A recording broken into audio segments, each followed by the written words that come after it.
नमस्कार. आपण पाहताय लोकराज्य न्यूज 24. पाहुयात महत्त्वाची बातमी. पुणे महानगरपालिकेत नोकरी मिळवण्याचं स्वप्न पाहणाऱ्या सुशिक्षित तरुणांनो, सावधान. पुण्यातून एक अशी धक्कादायक बातमी समोर आलीय जी ऐकून तुमचेही पाय जमिनीवरून घसरतील. महापालिकेत नोकरी लावण्याच्या नावाखाली तब्बल 200 पेक्षा जास्त उमेदवारांना 10 ते 45 लाख रुपयांना गंडवणारं एक अत्यंत हायटेक आणि बोगस पॅरलल भरती रॅकेट उघडकीस आलं आहे.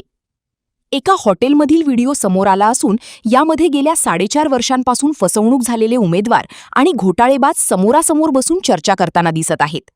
यावेळी तरी नोकरी खरी आहे ना, असा उद्विग्न सवाल हताश उमेदवार विचारत आहेत. या संपूर्ण महाघोटाळ्यात शिवानंद पाटील, नमिता बनसोडे आणि डॉक्टर राजेंद्र खेडेकर या तिघांची नावं प्रामुख्याने समोर आली आहेत. व्हिडिओच्या शेवटी सगळ्यात मोठा चोर तो डॉक्टरच आहे, असंही स्पष्ट ऐकू येतंय.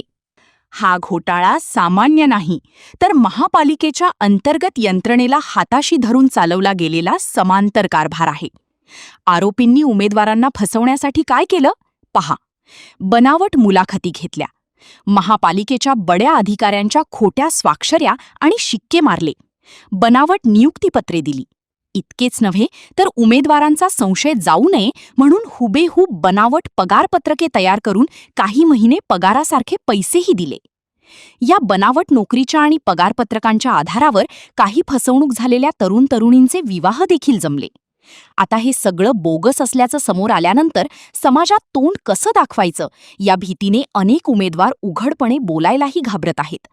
महापालिकेचा कर्मचारी यात सामील असल्याशिवाय एवढ्या मोठ्या प्रमाणावर कागदपत्रे आणि शिक्के तयार होऊ शकत नाहीत. त्यामुळे या प्रकरणात पालिकेच्या भूमिकेवरही मोठे प्रश्नचिन्ह निर्माण झाले आहे. शासकीय किंवा निमशासकीय नोकऱ्या कधीही पैशाच्या देवाणघेवाणीतून मिळत नाहीत. जर कोणी तुम्हाला PMCमध्ये सेटिंग करून नोकरी लावतो असं सांगत असेल तर तो 100% फसवणूक करत आहे. या रॅकेटमधील मुख्य सूत्रधारांवर कठोर कारवाई कधी होणार याकडे आता सर्वांचे लक्ष लागले आहे.